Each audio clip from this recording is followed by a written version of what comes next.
Hemos aprendido el sendero de la lucha y hemos decidido caminar hacia adelante y nunca volver atrás.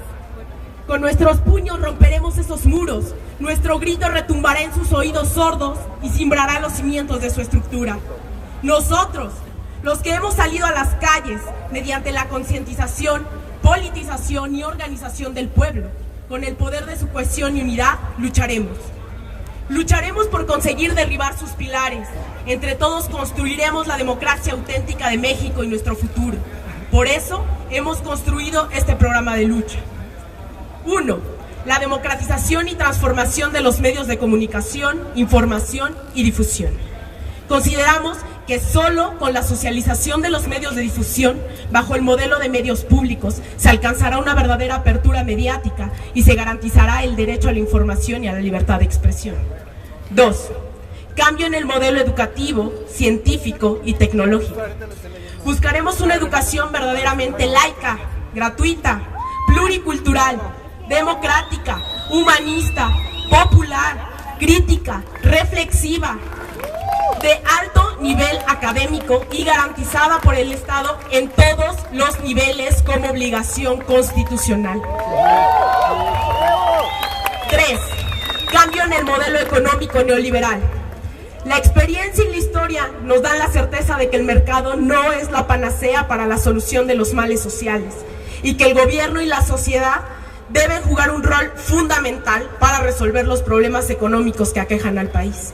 Por eso, lucharemos por una economía humana, justa, soberana, sustentable y de paz. 4. Cambio en el modelo de seguridad nacional y de justicia. Pelearemos por el cambio del modelo de seguridad nacional y de justicia. Para la restauración de la paz es imperante el retiro de las Fuerzas Armadas de las funciones de seguridad pública, así como detener la criminalización, represión y hostigamiento de la protesta social y de la población en general. Exigimos el esclarecimiento de los asesinatos, como el caso del luchador social Carlos Sinúe Cuevas, y nos pronunciamos por un alto a los feminicidios y crímenes de odio. Al mismo tiempo, reivindicamos los procesos autónomos de seguridad comunitaria y de organización contra los megaproyectos. 5. Transformación política y vinculación con movimientos sociales. Para fomentar y fortalecer la democracia participativa en la toma de decisiones, la construcción de políticas públicas y el apoyo a los proyectos autónomos y autogestivos, proponemos el enriquecimiento y creación de asambleas distritales, municipales, comunales, locales y barriales. Todo esto para la constitución de un poder popular y ciudadano que vigila los órganos de gobierno e implemente desde la sociedad mecanismos para la solución de sus demandas. Abrazamos las voces de las organizaciones y movimientos sociales, vinculándonos de manera solidaria en búsqueda de alianzas que tomen como principio el respeto a su autonomía, la construcción de una relación horizontal y el reconocernos con humildad como uno de tantos actores sociales que expresan el descontento social. 6. Salud. Lucharemos por el pleno cumplimiento del derecho a la salud consagrado en el artículo 4 constitucional y en la observación general 14 del Comité de Derechos Económicos, Sociales y Culturales de la ONU. Nos oponemos al esquema neoliberal de salud adoptado en las últimas décadas por el Estado mexicano y nos pronunciamos a favor de un enfoque multidimensional e interdisciplinario del sector de la salud.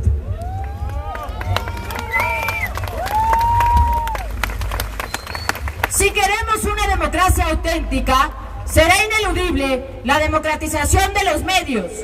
Como todos los defectos de nuestra pobre democracia, la concentración y manipulación de la información es una herencia que perdura del viejo régimen y del supuesto cambio.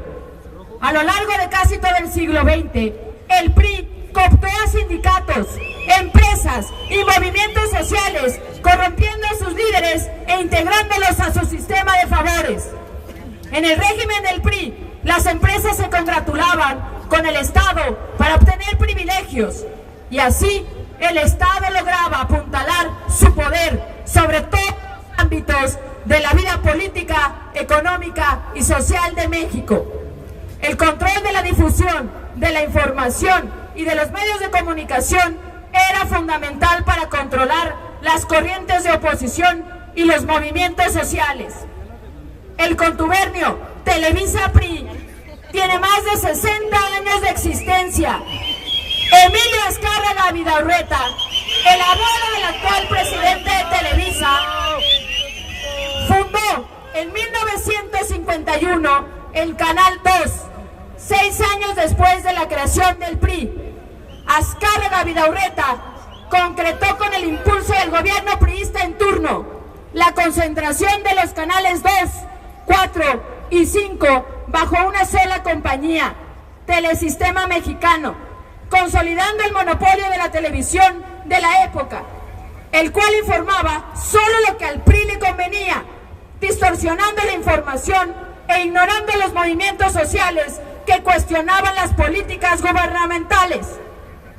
La manipulación más descarada fue en el año de 1968, año en el cual el movimiento estudiantil fue atacado, minimizado y censurado por el monopolio televisivo que en aquel entonces produjo 28 telenovelas, entre ellas una cínicamente titulada Pueblo sin Esperanza.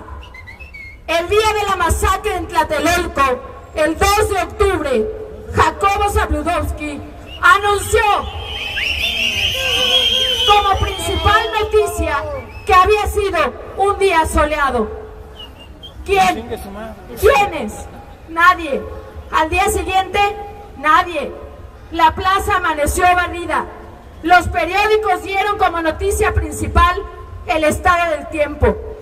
Y en la televisión, en el radio, en el cine, no hubo ningún cambio de programa, ningún anuncio intercalado, ni un minuto de silencio en el banquete, pues prosiguió el banquete.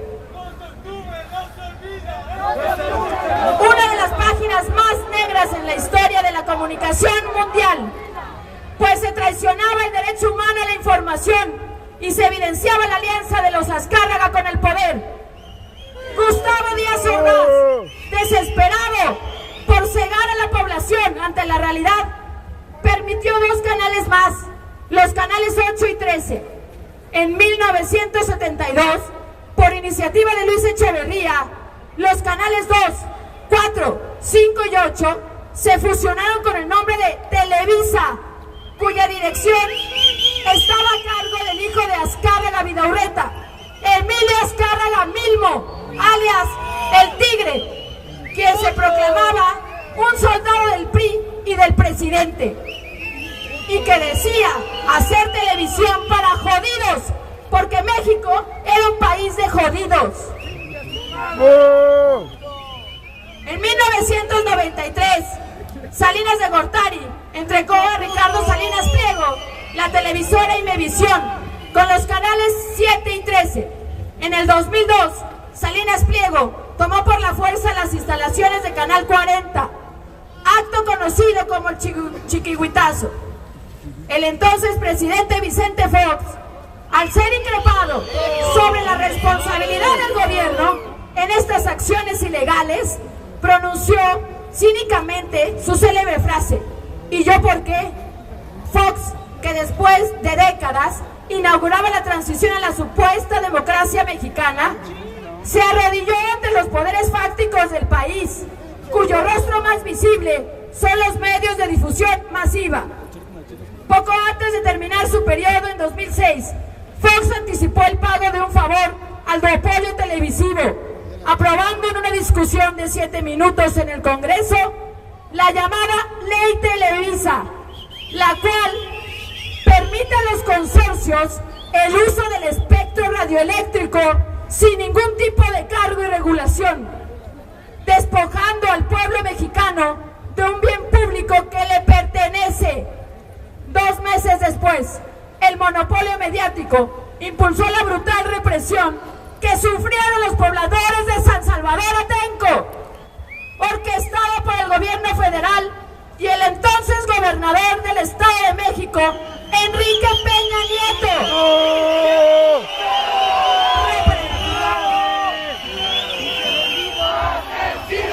¡Asesino! ¡Asesino! ¡Asesino!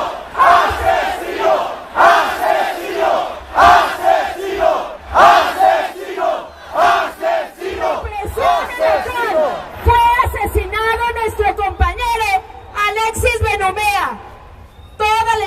información sobre las violaciones, asesinatos, agravios y atropellos fue ocultada por varios medios de difusión. Los poderes fácticos se concentran en estos medios. De los 10 hombres más ricos de México, 5 se encuentran en las mesas directivas de las televisoras. Ricardo Salinas Pliego es el segundo hombre más rico de México y casi duplicó su fortuna tan solo el año pasado. Grupo Salinas tiene empresas como Electra, Salinas y Rocha, Banco Azteca, TV Azteca, Itálica, entre otras.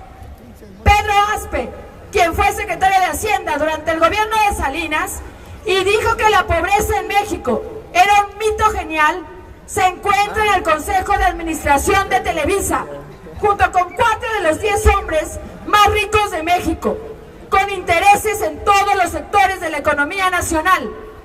Alberto Balleres es el tercer hombre más rico de México y es dueño de Palacio de Hierro, de Peñoles, la segunda minera más grande del país, y accionario de FEMSA, quien controla los Oxxos, la cervecería Cuauhtémoc Moctezuma y Coca-Cola México. Germán Larrea, el cuarto hombre más rico de México, es el dueño de minas como las de Cananea y Pasta de Conchos. En el 2006, por no contar con medidas de seguridad adecuadas, en una explosión en la mina Pasta de Conchos, murieron 65 mineros, de los cuales, a 6 años del incidente, solo han sido rescatados 2 cuerpos. Roberto Hernández, el segundo accionista más importante de Televisa, es el 9º hombre más rico de México. Este personaje fue beneficiado con la privatización de los bancos con Salinas y posteriormente por el rescate bancario iniciado por Zedillo. Finalmente, habiendo quebrado a Banamex, banco con más de un siglo de antigüedad en México, lo vendió al banco estadounidense Citibank, obteniendo jugosas ganancias y sin pagar impuestos. Emilio Azcárraga Gallán, el presidente de Televisa y de la dinastía que siempre se benefició de sus relaciones con el poder, es el 6º hombre más rico de México y posee clubes de fútbol y acciones en distintos bancos. Ahora, con la tradición monopólica de la familia, se alía a través de Yusacel con su supuesto competidor, TV Azteca. Televisa y TV Azteca son la cara más visible y el principal instrumento de la oligarquía que gobierna este país, de los poderes fácticos que de acuerdo a sus intereses imponen y quitan gobernantes. Son empresas que producen y difunden información manipulada, confusa y tergiversada para hacer pasar por opinión pública lo que conviene al régimen económico y político para imponer a los gobernantes que ejecuten los proyectos neoliberales de los grandes capitalistas tanto nacionales